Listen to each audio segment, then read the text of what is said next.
اللہ کے نبی صلی اللہ علیہ وسلم نے حدیث میں اس کی وضاحت کی، سود لینے والا، سود دینے والا، سود کے لیے رجسٹر میں لکھنے والا، سود کی ہیلپ کرنے والا، سود میں سپورٹ کرنے والا، یہ ساری چیزیں جتنے بھی لوگ سودی کاروبار میں ملوث ہوتے ہیں، سود میں ملوث ہو جاتے ہیں، ایسے سارے لوگ ان کی نیکیاں برباد ہو جاتی ہیں۔ اب اس چیز کو سامنے رکھ کر دیکھیں، کیا ہماری دنیا میں، کیا ہمارے مسلمان بھائی سودی لین دین میں، سودی کاروبار میں ملوث نہیں ہیں؟ بے شمار مسلمان ہیں، پتہ ہے کہ یہ حرام ہے لیکن پھر بھی نہیں چھوڑ رہے ہیں۔ کیوں؟ یہ دنیا سے محبت ہے، یہ مال و دولت کی لالچ، یہ مال و دولت کی حرص جو انسان کو آخرت سے غافل اور دنیا کا دیوانہ بنا کر رکھ دیتی ہے۔ تو ایک پکا سچا مومن، پکا سچا مسلمان وہ ہوتا ہے جو آخرت کی فکر کرتے ہوئے حرام روزی سے دور رہ جاتا ہے، وہ انسان حقیقت میں کامیاب انسان ہے۔ اور یاد رکھیں، اللہ کے پاس کوئی عبادت، نیک عمل اگر قابل قبول ہونا ہے، اللہ کی بارگاہ میں قبول ہونے کے لیے اللہ کے پاس دو چیزیں سب سے پہلے شرط ہیں۔ پہلا، انسان توحید پرست ہو، دوسری چیز حرام روزی سے دور ہو، کیونکہ جو حرام کمانے والا ہے اس کا نوالا بھی حرام کا ہوتا ہے، اس کا لباس بھی حرام کا ہوتا ہے، گاڑی بھی حرام کی، گھر بھی حرام کا، ساری چیزیں حرام کی۔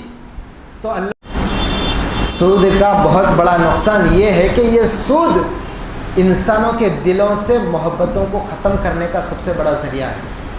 یاد رکھیں، انسانوں کے دلوں سے محبتوں کو ختم کرنے کا بہت بڑا ذریعہ ہے۔ کیسے؟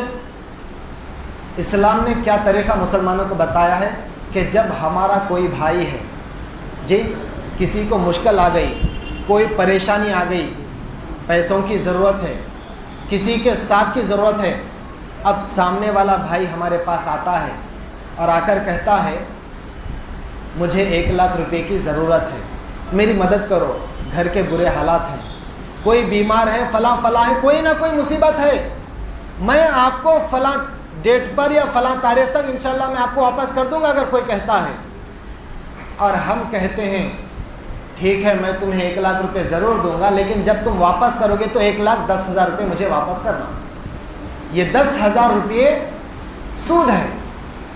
تو اب مجبوری ہے، لینے والا مجبور ہو جاتا ہے، آخر کار اب ضرورت ہے، لے لیا، لیکن اگر سخت ضرورت ہو تو اللہ تعالیٰ کی ذات سے امید ہے کہ اللہ تعالیٰ اس کو معاف کر دے، لیکن جو لینے والا ہے اللہ تعالیٰ ایسے لوگوں کو کبھی معاف نہیں کرتا۔ اس کی جو 10,000 کی دولت زیادہ بڑھ کے آنے والی ہے، اضعاف مضاعفہ، یہی تو اللہ تعالیٰ نے کہا۔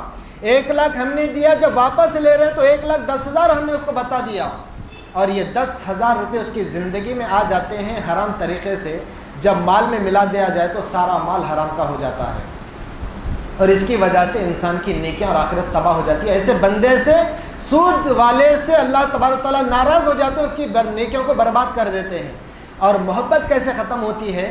مجبوری میں ایک انسان جب 1,00,000 روپے لیا تو اس کو آخر میں جب واپس کرنا تھا تو 1,10,000 واپس کرنا تھا، واپس تو کرتا ہے، لیکن جب پیسے لیتا ہے تو اس کا مائنڈ پورا بدل جاتا ہے، پورا ذہن بدل جاتا ہے، وہ لینے والے کی محبت اس کے دل میں باقی نہیں رہتی۔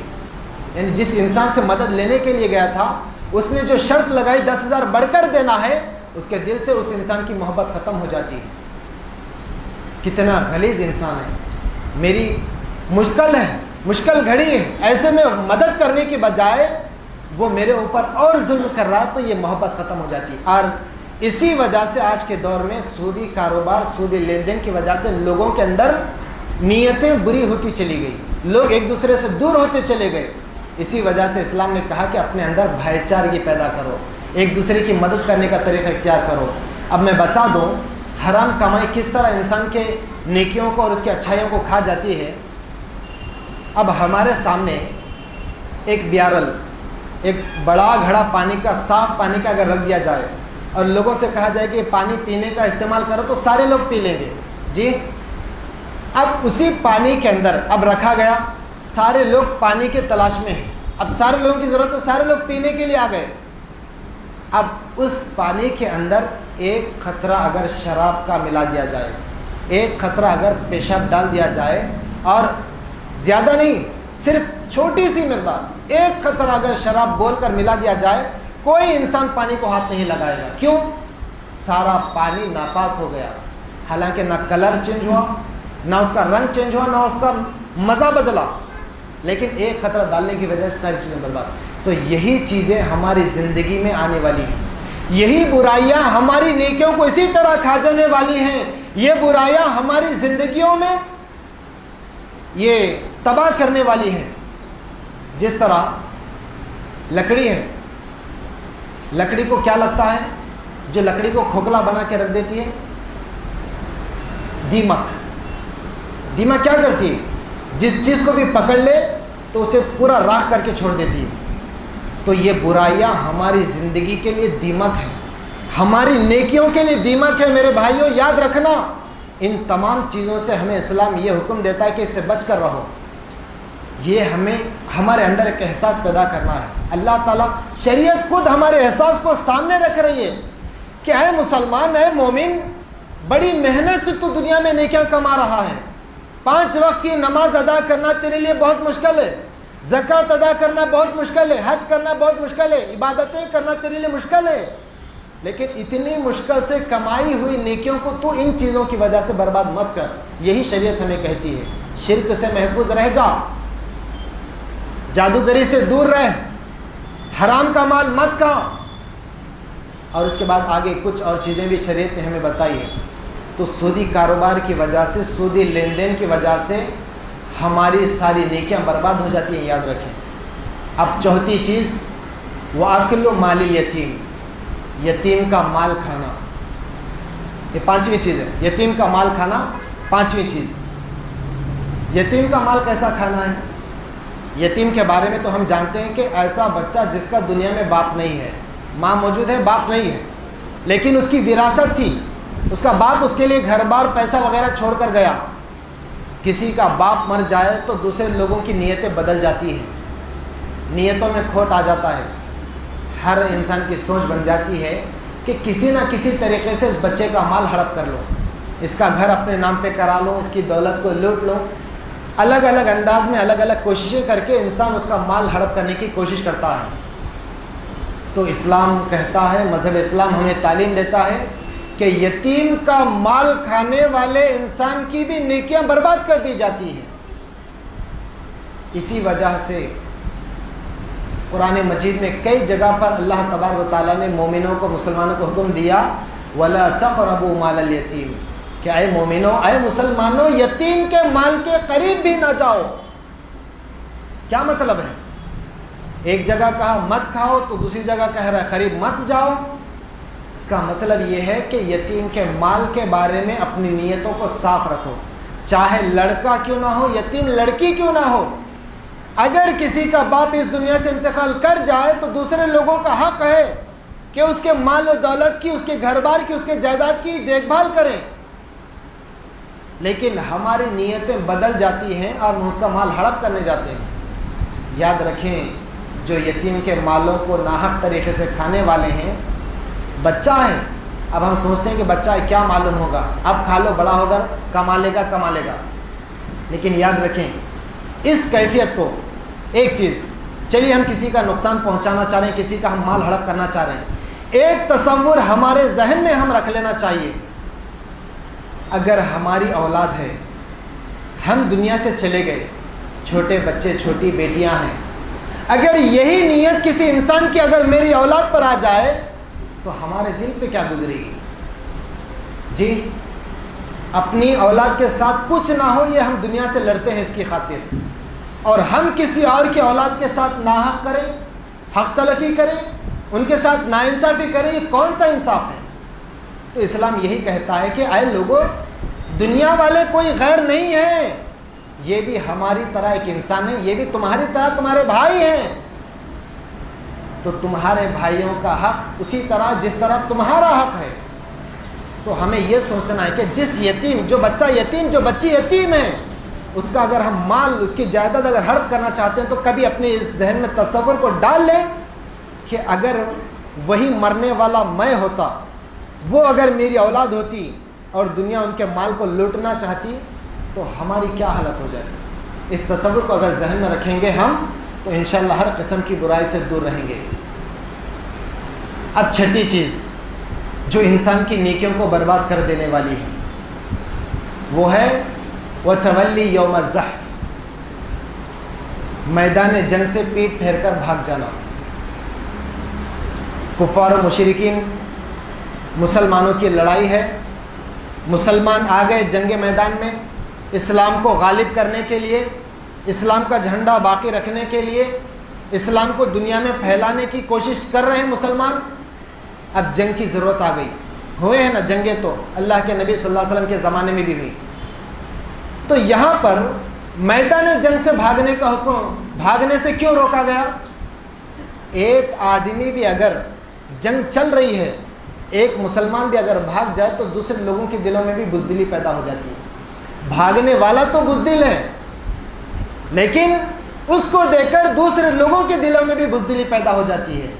اسی لیے کہا جب جنگ میں جاؤ یا تو کٹ کر آؤ یا تو کاٹ کر آؤ، یہ جنگ کا اصول ہے۔ اب میں آپ کو بتاؤں کتنے ہمارے ایسے مسلمان بھائی ہیں، کبھی کچھ مسئلہ ہو گیا غیر مسلموں سے، کبھی بھیڑ گئی، کبھی مسلمان غیر مسلم لڑ رہے ہیں آپس میں، تو سارے لوگ لڑنے میں، آوازیں کرنے میں بہت آگے ہوتے ہیں، لیکن جب کسی کو ایک ڈنڈا پڑے پیٹ پھیر کر سب بھاگ جاتے ہیں، تو یہ بزدلی کی علامت ہے۔ تو اسلام ہمیں بتاتا ہے کہ جب جنگ کا موقع آ جائے، جب کبھی غیر مسلموں سے لڑنے کی بات آ جائے تو تم بزدل مت بننا۔ یہ ایک پکے سچے مسلمان اور مومن کی علامت ہوتی ہے۔ جب اسلام کی خاطر لڑنا ہوتا ہے تو وہ ڈٹ کر لڑتا ہے سامنے والوں سے، پیٹ پھیر کر بھاگتا نہیں۔ پیٹ پھیر کر اگر کوئی میدان جنگ سے بھاگ جائے مسلمان تو ایسے انسان کی بھی نیکیاں برباد کر دی جاتی ہیں۔ اور ساتویں قسم وَقَذْفُ الْمُحْصَنَاتِ الْمُؤْمِنَاتِ الْغَافِلَاتِ، پاک دامن بھولی بھالی مومن عورتوں پر تہمتیں لگانا۔ یہ سلسلہ آج عام ہے، یہ سلسلہ آج ہمارے مسلمانوں میں عام ہو چکا ہے۔ آج کے دور میں ایک دوسرے پر الزام لگانا، ایک دوسرے پر تہمت لگانا۔ یہ کیسی تہمت؟ ایسی ویسی معمولی تہمت نہیں ہے۔ اس کے بارے میں حضرت عائشہ رضی اللہ عنہ کا واقعہ بڑا مشہور ہے، جسے واقعہ افک کہا جاتا ہے۔